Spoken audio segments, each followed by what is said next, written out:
اول حاجه سنشكر المدرب واللعابه على الاداء اللي قدموا وحركوا فينا ديك الروح الوطنيه وديك الفرحه اللي اشتقنا لها من شحال هذه من انجاز ديال الرجاء العالمي في المونديال. وكنتوقع الفوز ديال المنتخب الوطني بهدف الصفر ان شاء الله، وديما مغرب وديما رجاء تعيش فكره.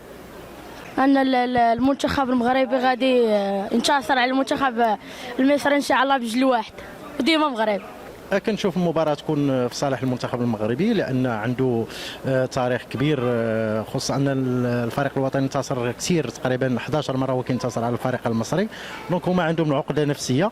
حنا عندنا معنويات كبيرة قمنا بإطاحة حامل اللقب هو الكوت ديفوار. كنظن أن المنتخب العناصر الوطني عنده حماس وعنده معنويات مرتفعة باش تحقق نتيجة إيجابية في المساء وتوصل لدور النصف النهائي إن شاء الله. صعيب أنه تكهن بالنتيجة نظرا للتقارب ديال الأداء اللي قدموا الفريقين. ربما المنتخب المصري كيتقدم بشكل ديال من الجانب الدفاعي احسن من المنتخب المغربي. المنتخب المغربي كتنقصوا شويه نجاعه هجوميه، ولكن ربما الى كما كنقولوا ترجلوا يقدروا يجيبوا انتصار اليوم، وكنتمنوا انتصار المنتخب الوطني. واخا هي صعيبه الظروف ان الملعب غير مساعد عن تقديم مقابله جيده، ونتمنوا الفوز للمغرب ان شاء الله. مصر مع المغرب كنظن بان المغرب غتضرب 1-0. كنتمنى ان شاء الله يكون ذاك التوقع هو اللي يكون ان شاء الله 1-0 ونطلعوا للدومي فينال. المغرب راه قلت انا غتربح ان شاء الله ب3-0، حيت شرفونا في المباريات ديال الدور الاول، يعني قدموا اداء ممتاز، وكنتمناو يكونوا في المستوى في الربع النهائي، وعارف انه ان شاء الله غيديروا جهدهم وغيربحوا ب3-0. وشكرا وديما المغرب.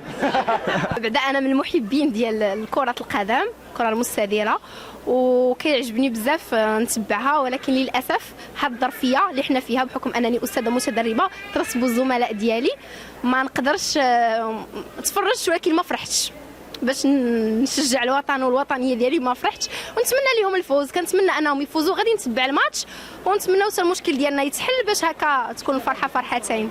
2-1.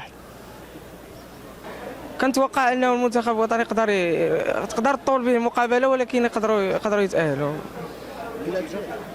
ربما اشواط اضافيه، ربما المهم غتكون مقابله صعبه، ما يمكنش نقولوا 3 ولا 4، المهم تكون ماتش صعيب.